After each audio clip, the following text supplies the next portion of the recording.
अस्सलाम वालेकुम दोस्तों। आज मैं आप लोगों को वो 3 वजूहात बताऊंगा जिसकी बुनियाद पर किसी भी मुल्क का पासपोर्ट दुनिया का ताकतवर तरीन पासपोर्ट माना जाता है। और साथ साथ मैं आप लोगों को मैं ये भी बताता चलूं कि आयरलैंड का पासपोर्ट दुनिया का ताकतवर तरीन पासपोर्ट कैसे बना।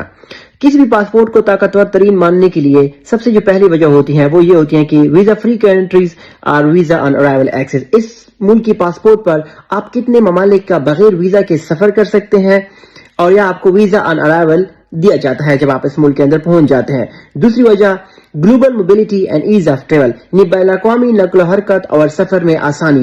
यानी इन ममालिक की जो शहरी होती हैं इनको कोई बैरोक्रेटिक हर्डल्स जो होते हैं वो फेस नहीं करने पड़ते। ख्वाह हो तालीम के लिहाज से जाते हो, ख्वाह हो रोजगार के लिए जाते हो, ख्वाह हो सियाहत के लिहाज से जाते हो, ख्वाह हो तालीम के हसूल के लिए जाते हो, इन लोगों को कोई बैरोक्रेटिक हर्डल फेस नहीं करने पड़ते। तीसरा जो वजह है वो है international reputation and diplomatic relation, यानी कि बैन अक़वामी शोहरत और सिफारती ताल्लुकात। और ये जो रीजन है ये बहुत अहम है, ये आपकी डायरेक्ट पॉलिटिकल स्टेबिलिटी से लिंक करता है, आपके रिस्पेक्टेड लीगल सिस्टम से ये लिंक करता है, और ये चीज भी शो करता है कि आपके इंटरनेशनल टाइज जो है वो कितने स्ट्रांग है। अगर आपकी 3 चीजें बेहतर है तो आपका पासपोर्ट जो है वो दुनिया का ताकतवर तरीन पासपोर्ट माना जाता है। ये तीसरी रीजन है। अब आप लोगों को मैं साथ साथ में ये भी बताता चलूं कि आयरलैंड का पासपोर्ट कैसे दुनिया का ताकतवर तरीन पासपोर्ट बन चुका है 2025 में। जो स्टोरीज आरटीई में, आयरिश टाइम्स या आयरिश सन में पब्लिश हुए हैं उन स्टोरीज के मुताबिक, इनके वर्ल्ड नोमैड पासपोर्ट इंडेक्स 2025 की रिपोर्ट के मुताबिक वो कौन सी 4 वजूहात है जिसके बुनियाद पर आयरलैंड का पासपोर्ट दुनिया का ताकतवर तरीन पासपोर्ट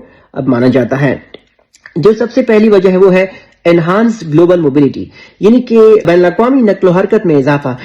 पहले अगर आयरलैंड के पासपोर्ट पर आप बगैर वीजा के 180 ममालिक का सफर कर सकते हैं तो आप अब आयरलैंड के पासपोर्ट के ऊपर 191 कंट्रीज में बगैर वीजा के आप सफर कर सकते हैं। दूसरी जो वजह है वो डुअल सिटीजनशिप फ्लेक्सिबिलिटी, यानी कि ज्यादातर ममालिक में ये होता है कि जब आप उस मुल्क की नेशनलिटी को हासिल करते हैं तो आपको अपने मुल्क की नेशनलिटी, जिस मुल्क से आप आए हो, इमिग्रेंट होते हैं जिस मुल्क से आप आए होते हैं, तो आपको अपने मुल्क की नेशनलिटी को तरक करनी होती है, खत्म करनी होती है।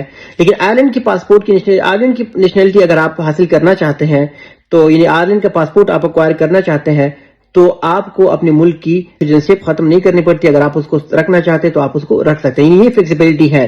तीसरी जो रीजन है वो ये है कि post Brexit UK and European union residency and work rights, यानी कि अगर पोस्ट ब्रेक्सिट डील के बाद आयरलैंड की जो शहरी होती हैं वो बरतानिया और यूरोप दोनों के अंदर मुस्तकिल सकूनत भी अचार कर सकते हैं और वहां पर काम भी कर सकते हैं।